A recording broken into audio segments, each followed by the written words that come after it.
Well, in just a few days, a new law goes into effect. Parents, you want to know about this. It's designed to make sure your kids stay safe in the car. Now, the state's new car seat law goes into effect on October 1st, and it will keep kids in car seats for a year or two longer. Let's get these changes now. Joining us now to talk about it is Kevin Borrup from Connecticut Children's Injury Prevention Center. Kevin, good morning to you. Thanks for having me. Well, thanks for coming in. This is something that we as parents all try to get right. It can be confusing, and now it's changing again. Sure. First of all, why is it changing? Well, the law is changing because essentially a few years ago, the American Academy of Pediatrics came out with recommendations that increased the amount of time a child should be rear-facing from 1 year to 2 years. Because really all the research shows that a child rear-facing, it's more protective for their head and neck. Okay, so we want our kids to be safe, so parents are going to be on board with that. Let's go through all of the changes. So now our kids that we could turn around after 1 year, they're going to be facing the back for at least 2. But there's also another bit of criteria here, isn't there? Right, they have to remain rear-facing until they're 2 and 30 pounds. Okay, and if you don't have one of those, you're staying rear-facing. You stay rear-facing.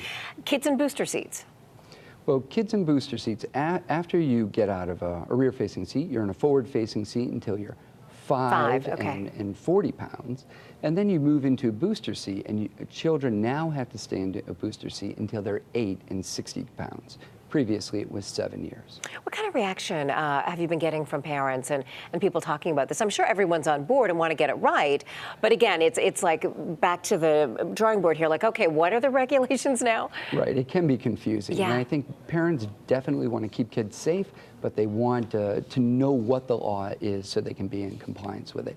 And the best way they can check to see if they are doing it right is to go to a car fitting station near them, and they can check this out at ctsafekids.org for the fitting station near them. Well, and that is such a good tip, because we do stories all the time about parents who have the best intentions when they assemble these seats and put them in, but there's one thing that's wrong, or there's 2 things that are wrong. So really, any little bit of like someone's second checking for you is worth it, isn't it? That's right. 1 out of 5 seats is used incorrectly, Oh, that's and that high. could be anything from the installation of the seat to where the chest clip is.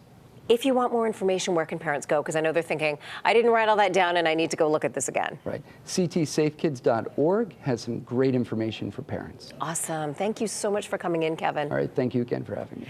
All right. And you can read more about the changes and share them with your family and friends. We've got it as well. We made it easy for you. If you just want to head to our Facebook page, look for NBC Connecticut.